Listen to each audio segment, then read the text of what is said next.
Kita coba lihat bacaan untuk hari ini. Ada firman Tuhan yang saya siapkan. Kita baca dulu Yeremia 17 ayat 5 sampai dengan ayat yang ke-8. Begini firman Tuhan. Beginilah firman Tuhan. Terkutuklah orang yang mengandalkan manusia, yang mengandalkan kekuatannya sendiri, dan yang hatinya menjauh daripada Tuhan. Ia akan seperti semak bulus di padang belantara.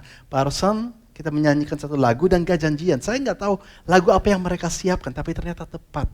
Bicara mengenai bahkan di padang belantara di mana nggak ada jalan, Tuhan bisa buat jalan baru. Tapi di sini, bagi mereka yang tidak mengandalkan Tuhan, tapi mengandalkan manusia, apa yang terjadi? Ayat 6, ia akan seperti semak bulus di padang belantara, ia tidak akan mengalami datangnya keadaan baik. Ia akan tinggal di tanah angus di padang gurun, di negeri padang asin yang tidak berpenduduk. Mungkin kedengaran kok keras sekali, tapi tunggu dulu, ada harapan kalau kita lanjutkan di ayat yang berikut. Ayat 7 dan 8. Diberkatilah orang yang mengandalkan Tuhan, yang menaruh harapannya pada Tuhan. Ia akan seperti pohon yang ditanam di tepi air, yang merambatkan akarnya ke tepi batang air, dan yang tidak mengalami datangnya panas terik, yang daunnya tetap hijau, yang tidak khawatir dalam tahun kering, dan yang tidak berhenti menghasilkan buah. Semua yang percaya bahwa inilah kita, orang-orang yang mengandalkan Tuhan, boleh berikan tepuk tangan yang paling meriah. Judul untuk hari ini adalah menaruh harapan pada Tuhan. Seperti ayat yang tadi kita baca, menaruh harapan pada Tuhan. Dan Anda melihat ada judul kecil, Finding Hope Series. Jadi ini sebuah seri di mana kita akan membahas mengenai gimana sih kita bisa menemukan dan memiliki harapan yang lebih dan lebih lagi. Dan ini bagian yang pertama dengan judul menaruh harapan pada Tuhan. Mari sekali lagi kita akan berdoa. Tuhan, kita bersyukur untuk kesempatan kita boleh berkumpul. Kalau kita boleh ada hari ini itu karena Tuhan masih anugerahkan kekuatan dan kesehatan. Kita boleh beribadah dan hari ini kita akan diingatkan betapa baiknya Tuhan. Dan kalau Tuhan di pihak kita, sekalipun ada masalah, sekalipun dunia bergoncang, kita gak perlu khawatir karena Tuhan kita gak pernah berubah. Dan Dia masih Tuhan yang bisa membelah laut merah. Dia masihlah Tuhan yang bisa membuat jalan di mana tidak ada jalan. Asal kita berjalan bersama dengan Engkau. Kehidupan kami aman dalam tangan Tuhan. Dan bila hari ini kami bisa temukan harapan yang baru. Di dalam nama Tuhan Yesus kita berdoa. Semua katakan, amin. Sekali lagi kita melihat Yeremia 17 ayat 5. Dikatakan beginilah firman Tuhan, terkutuklah orang yang mengandalkan manusia. Yang mengandalkan kekuatannya sendiri dan yang hatinya menjauh daripada Tuhan. Saya mau sampaikan sebuah cerita yang ada di Alkitab. Sambil Anda mendengar, Anda boleh menebak. Karena ini cerita yang beneran ada di Alkitab ya. Kira-kira ini apa yang dilakukan baik atau buruk? Di mana Tuhan apa yang dilakukan dalam cerita ini baik atau buruk? Jadi ceritanya begini. Waktu itu Daud sudah lanjut usia dan sekarang dalam kerajaannya dia punya pasukan yang besar. Tapi dia ingin tahu pasukannya berapa sih?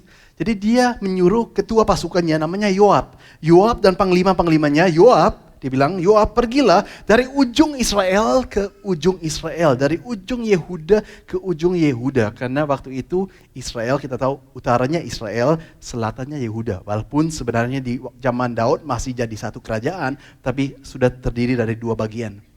Jadi disuruhlah untuk mereka pergi dari ujung ke ujung untuk menghitung berapa banyak orang dari antara orang Israel yang bisa mengangkat pedang. Dengan kata lain, yang masih mampu berperang.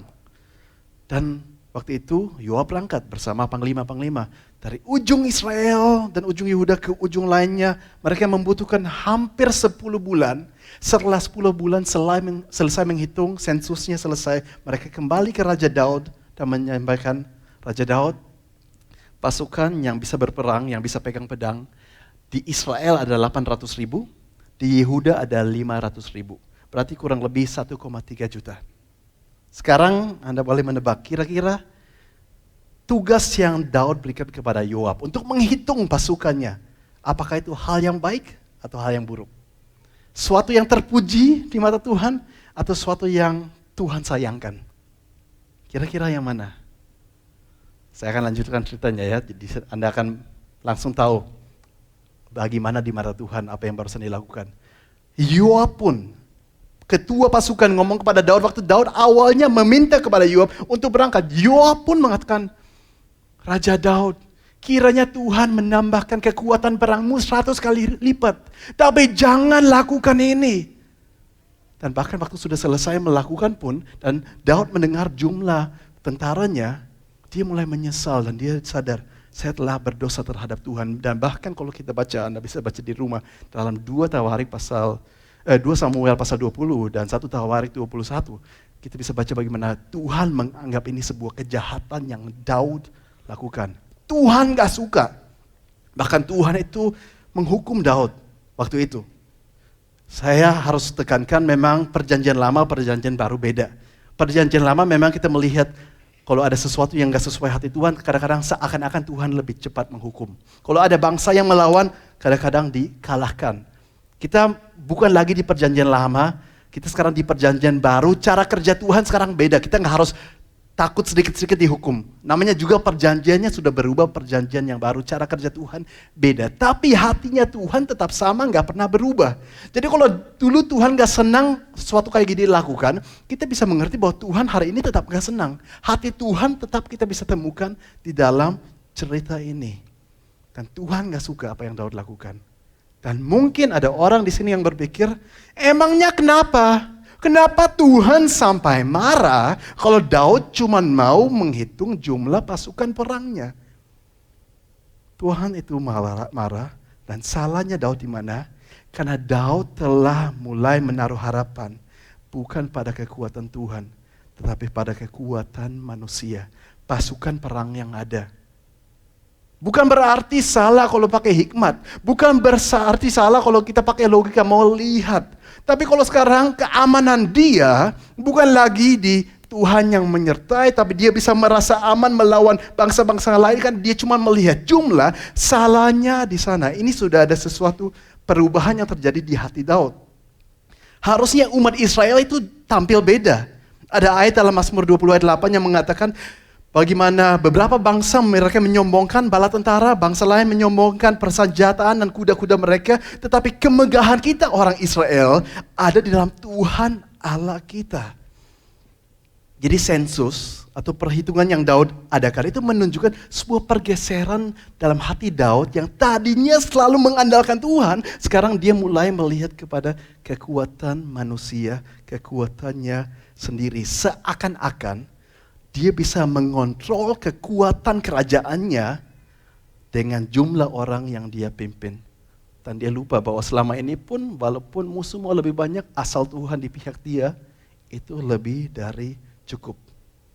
Jadi kalau ditanya, salahnya Daud, dosanya Daud di mana? Jelas, salahnya Daud adalah dia mulai mengandalkan manusia, tidak lagi mengandalkan Tuhan. Dan mungkin saja beberapa dari kita hari ini pun sama. Mungkin ada beberapa dari kita yang hari ini yang kita andalkan adalah jumlah uang di rekening kita. Mungkin yang kita andalkan adalah harta milik kita. Mungkin yang kita andalkan adalah pencapaian kita selama ini. Mungkin yang kita andalkan adalah koneksi-koneksi kita. Atau mungkin keluarga dan saudara dan kenalan yang kita miliki. Mungkin yang kita andalkan adalah yang kita melihat adalah mungkin anak kita itu sekolahnya atau kuliahnya di mana. Atau prestasi anak kita seperti apa. Jadi kita sudah menaruh iman dan harapan dan rasa percaya dan rasa aman kita kepada hal-hal yang kita mau kontrol sendiri. Dan kita sudah mulai menjadi orang yang tidak mengandalkan Tuhan. Melainkan mengandalkan manusia dan mengandalkan kekuatan sendiri.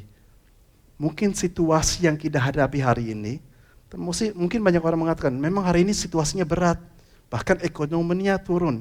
Mungkin hal yang kita hadapi sudah membuat kita berkompromi. Yang tadinya semuanya kita andalkan Tuhan terlebih dahulu, sekarang kita lebih cepat hanya pakai logika dan menghitung apa yang kita mampu lakukan. Jadi ini bukan bicara tentang kita nggak pakai hikmat. Dan ini nggak bicara tentang kita mulai menjadi manusia yang ceroboh. Enggak, tapi ini bicara mengenai apa yang kita lebih utamakan. Supaya lebih jelas saya mau berikan sebuah ilustrasi.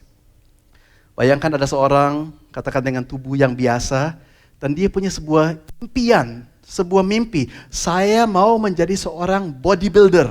Anda tahu bodybuilder? Binaragawan. Jadi dia ingin menjadi orang yang ototnya gede dan yang tampil depan banyak orang. Dia mau jadikan itu profesi pekerjaan dia. Dan dia mulai pelajari gimana sih jadi binaragawan. Dan dia baca-baca, dia tanya orang, dia nonton YouTube. Dia dengar, oh ternyata asupan makanannya harus lebih banyak. Nutrisinya harus lebih banyak, terutama protein. Dia pelajari, oh kadang-kadang yang tadinya manusia pada umumnya makan kalori 2000 sehari, mereka harus makan 5000 kalori. Makanannya lebih sering, lebih banyak dada ayam, telur sehari mungkin harus makan 10 atau belasan atau 20 telur. Itu pun kadang-kadang gak cukup, ditambah protein lagi, whey protein. Jadi itu yang dia pelajari dan dia mulai lakukan. 1 bulan, 2 bulan, beberapa bulan, dia makan sampai berkali-kali dalam sehari. Bahkan mungkin Anda pernah dengar ada beberapa orang yang saking gak kuat makannya banyak, dada ayam pun bisa dimasukin ke dalam blender, dicampur dengan air dan di blender supaya protein dada ayamnya keminum.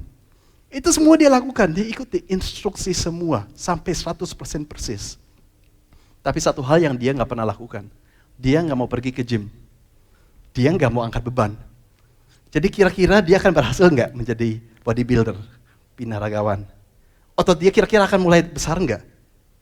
Teman-teman dia mulai katakan, loh kamu salah, kamu ototnya gak bertumbuh karena memang asupan penting, asupanmu sudah banyak, proteinmu cukup, tapi kamu harus ke gym juga. Dia bilang, enggak, yang penting protein cukup. Dia itu keras kepala, jalankan 1 bulan, 2 bulan, sudah 1 tahun. Yang tadinya impian dia adalah ototnya semakin besar, yang semakin besar apa? Ya seluruh tubuhnya, termasuk perutnya, mungkin naik beratnya 2 kali lipat. Karena ternyata dia sudah salah fokus. Bukan lagi yang utama yang dia lakukan, tapi cuma tambahan. Protein penting, asupan sangat penting, gak salah. Tapi kalau yang utama angkat barbel, yang utama ke gym dia gak lakukan, dia akan bahkan kalah dengan orang lain yang mungkin asupannya kurang, tapi karena rajin nge-gym, ototnya tetap bertumbuh sedikit. Dan itu mungkin gambaran dari apa yang Daud lakukan. Gak salah pakai hikmat, gak salah menghitung, gak salah mengatur. Tapi kalau itu sudah menggantikan posisi Tuhan dan lupa mengandalkan Tuhan, harusnya Tuhan yang utama, fokus kita Tuhan, tapi kita fokus kepada semua hal kecuali Tuhan, salahnya di sana. Kalau fokus kita sudah salah, kalau yang utama dalam hidup kita, yang kita andalkan bukan lagi Tuhan, bahkan orang yang mungkin diberkati secara finansial, diberkati punya banyak, tapi karena yang utama dalam hidup dia bukan Tuhan, akhirnya berkat yang banyak pun dia gak pernah merasa puas. Dan akhirnya dia selalu stres karena selalu merasa kekurangan. Padahal banyak yang dia miliki. Kalau fokus kita dan yang utama bagi kita bukan lagi Tuhan, mungkin ada orang yang pekerjaannya sebenarnya sukses. Dan dibanding banyak orang sebenarnya kelihatan benar-benar maju. Tapi karena dia hanya bandingkan dengan orang lain yang lebih maju, dia itu cuma bisa Dia cuma bisa marah-marah, dia cuma bisa sedih, dia cuma bisa depresi, dia cuma bisa stres, dia cuma bisa menganggap kok saya gagal dibanding mereka. Dia gak bisa syukuri apa yang dia miliki. Kalau orang atau keluarga itu tidak utamakan Tuhan, walaupun keluarga mereka sebenarnya kelihatannya rukun.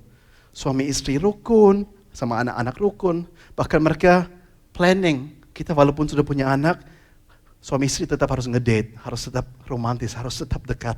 Dan bahkan mereka kadang-kadang keluar sebagai satu keluarga supaya keluarga sama anak-anak habiskan waktu bersama. Tapi kalau dia nggak pernah juga mengajarkan firman, nggak pernah membawa keluarga ini dekat dengan Tuhan, semua upaya yang dia lakukan keluarga ini akan tetap hancur karena nggak dekat dengan Tuhan. Semua yang lain itu tambahan, tapi kalau yang utama, yang fokusnya sudah salah, pada akhirnya percuma juga. Apalagi zaman sekarang, banyak orang itu sukanya pergi healing. Anda tahu pergi healing artinya apa? Healing itu sebenarnya bahasa Inggris yang artinya cari kesembuhan. Healing artinya kesembuhan. Jadi kalau orang pakai istilah healing itu sebenarnya seakan-akan hidup mereka begitu berat dan stres dan mereka sekarang butuh kelegaan atau kesembuhan. Tapi kenapa ya ada orang pergi healing tapi nggak pernah sembuh? Healing nggak pernah feel healed, masih merasa stres. Mungkin bisa aja untuk orang tertentu healingnya dikurangin. Daripada healing banyak habiskan waktu di luar, di rumah aja tapi berdoa, baca Alkitab, habiskan waktu dengan Tuhan. Mau healing sampai kapanpun, tapi kalau nggak pernah bersekutu dengan Tuhan, pada akhirnya tetap akan merasa stres dan burnout karena hidupnya tetap memberi tapi kurang diisi. Jadi itu sebabnya tadi kita baca, terkutuklah orang yang mengandalkan kekuatan sendiri. Pada akhirnya semuanya percuma. Tapi coba sekarang kita melihat Yeremia 17 ayat 7 bagian A. Diberkatilah orang yang mengandalkan Tuhan. Jadi mungkin bagian pertama dari khotbah saya, Anda membuat Anda merasa tertekan. Wah, gimana kalau orang gak dekat dengan Tuhan, akibatnya seperti apa? Gak usah tertekan, karena saya imani kita semua mau menjadi orang yang seperti di ayat 7, bukan orang yang di ayat 5. Coba semua yang setuju boleh berikan tepuk tangan dulu ya. Hari ini kita kumpul karena kita mau belajar untuk menjadi orang yang diberkati. Bagian A saja, yang kayak tadi.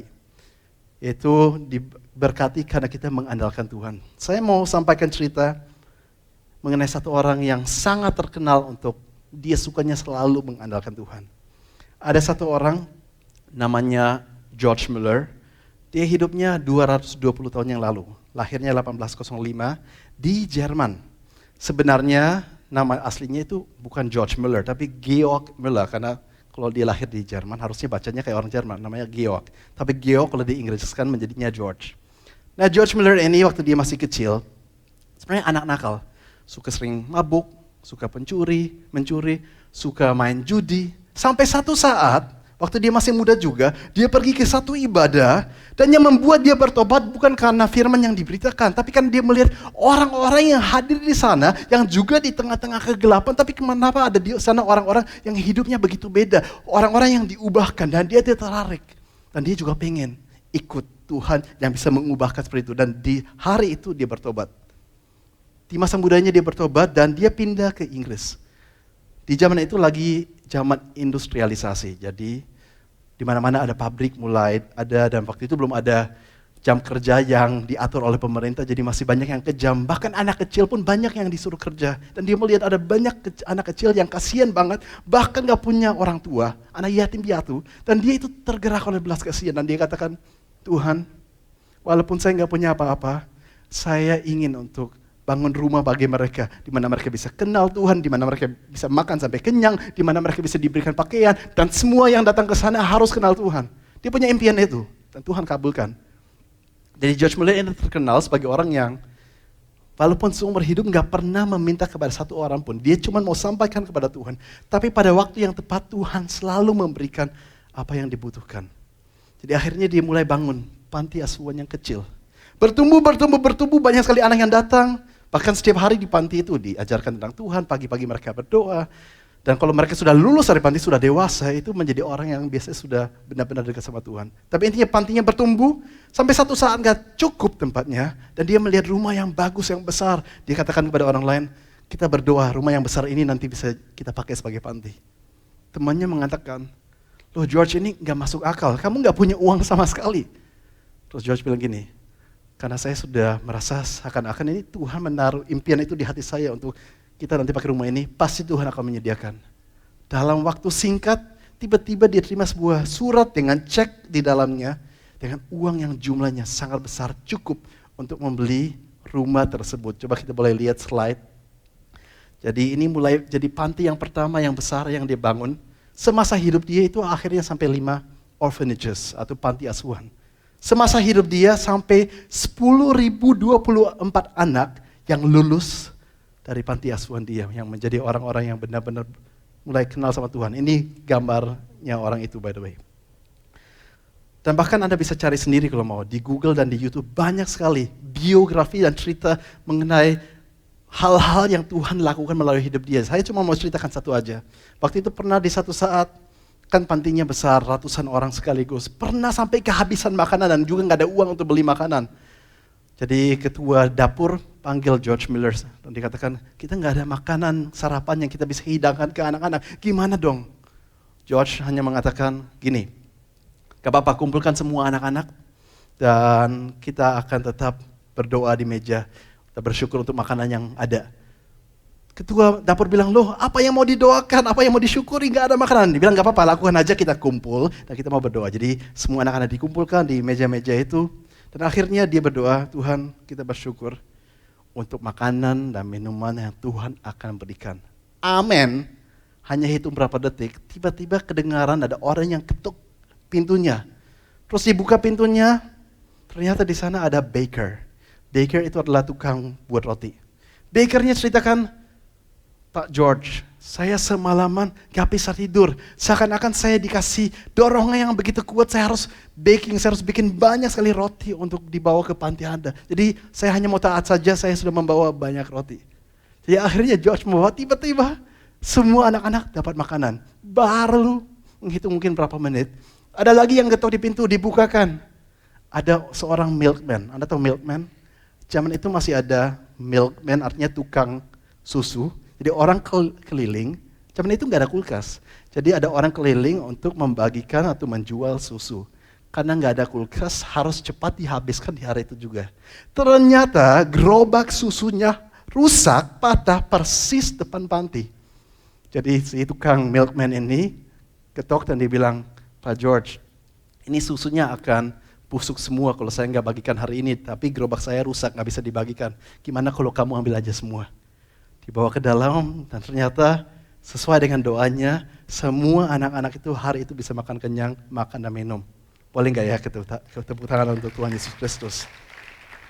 Dan begitu banyak cerita dan kesaksian lainnya, silakan cari sendiri.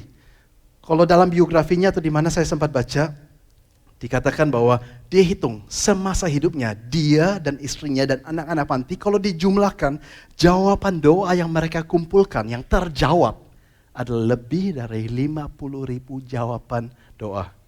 Dia memang melayani Tuhan puluhan tahun. Tapi apa-apa dia itu sampaikan kepada Tuhan. Tuhan, dia berdoa. Bahkan dia terkenal sama istrinya setiap malam bisa berdoa. Setengah jam, 1 jam, mereka punya banyak pokok doa. Dan karena mereka banyak berdoa dan imani, Tuhan banyak menjawab.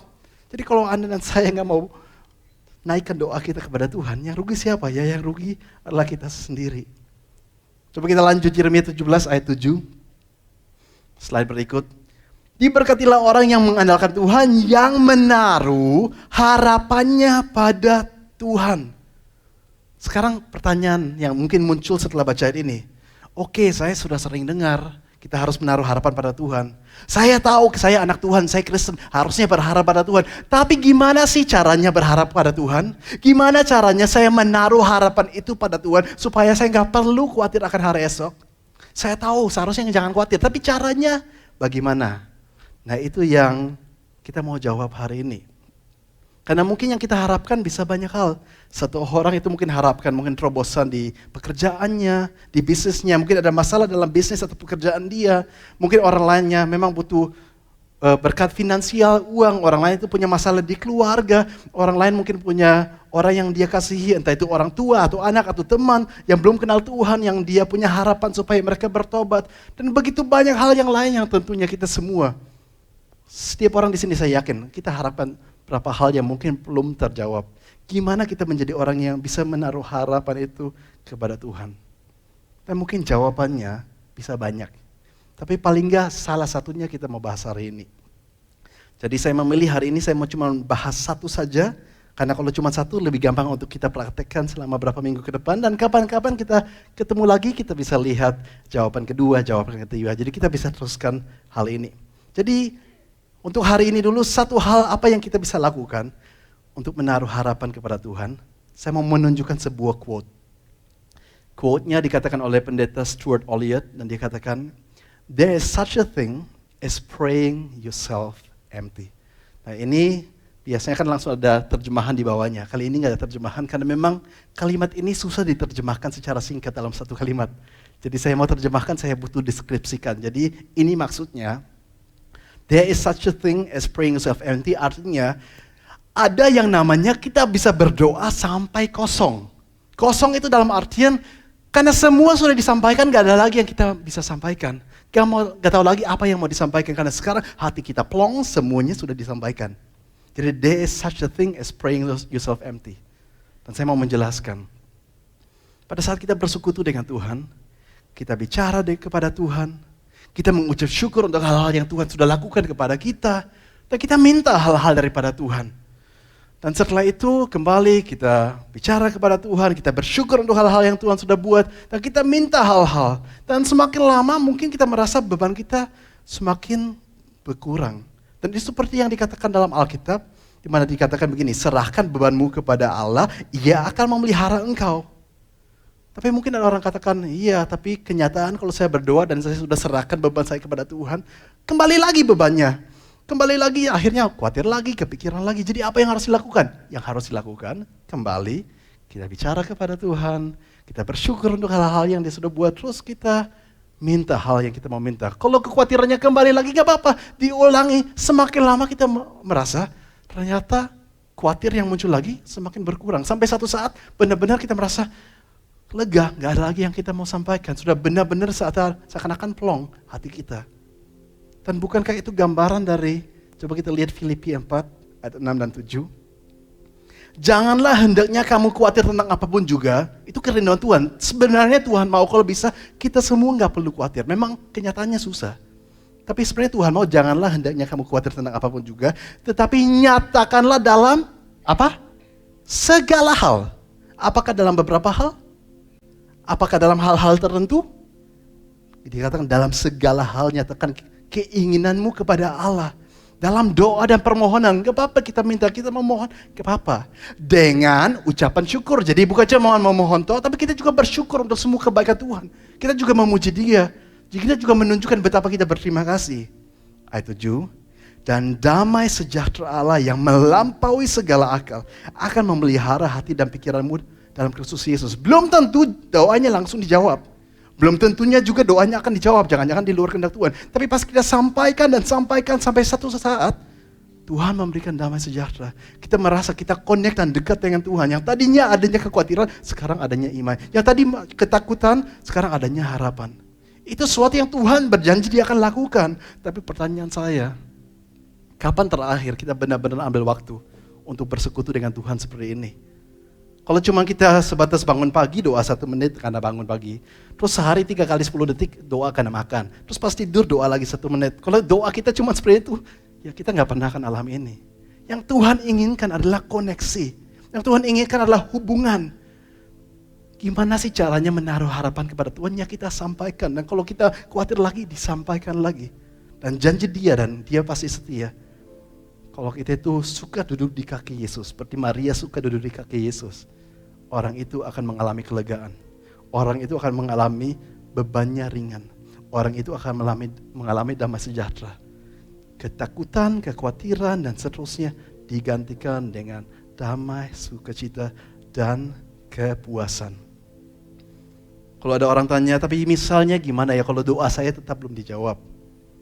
Saya pernah dengar seorang hamba Tuhan, dan itu memberkati saya, dia mengatakan begini, kita tahu ada janji-janji Tuhan.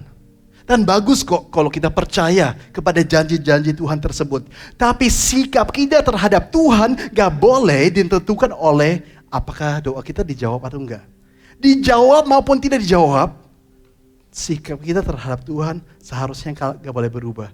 Karena kita tetap tahu bagaimana Dia adalah Tuhan yang sangat baik, yang sudah memberikan melebihi yang kita layak menerima, yang bahkan sudah memberikan dirinya sendiri, betapa Dia peduli dengan saya. Jadi kita bisa menaruh harapan kita kepada Tuhan, dan kita gak perlu khawatir akan hari esok, atau akan situasi yang kita hadapi, karena kita tahu Tuhan akan membuat sesuatu. Tapi kalaupun Tuhan gak kunjung-kunjung buat sesuatu, jangan-jangan memang dalam hal ini yang saya lagi minta dan doakan, sebaiknya memang Tuhan gak buat apa-apa, karena kan Tuhan lebih mengerti. Makanya Roma 8:28 mengatakan bahwa segala sesuatu turut bekerja demi kebaikan bagi mereka yang mengasihi Tuhan. Tuhan lebih ngerti kok, dan ada beberapa hal yang memang Dia gak mau jawab justru karena Dia baik. Tapi kalau kita menjadi anak Tuhan, yang suka banyak habiskan waktu di kaki Tuhan, janji Dia dan Dia itu setia. Dia akan memberikan damai sejahtera. Yang tadinya kita gak pikir, kita bilang omong kosong, cuma dengan doa caranya gimana. Ya mungkin kita gak pernah lakukan, makanya gak pernah alami. Tapi Dia akan memberikan kelegaan.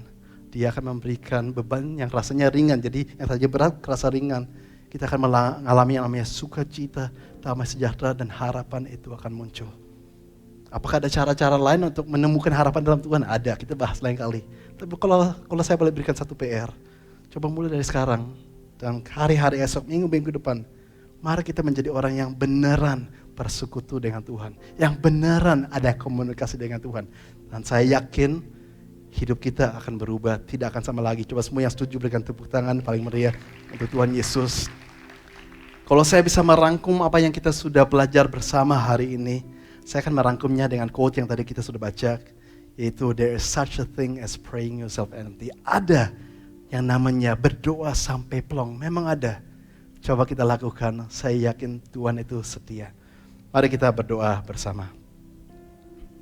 Tuhan, kita bersyukur. Kami punya Tuhan yang setia. Tuhan yang masih bisa buat jalan sekalipun gak ada jalan sama sekali seharusnya.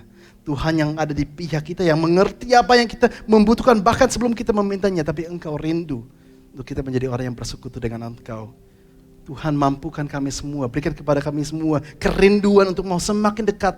Supaya yang kita andalkan bukan kita sendiri, bukan kekuatan kita, bukan manusia.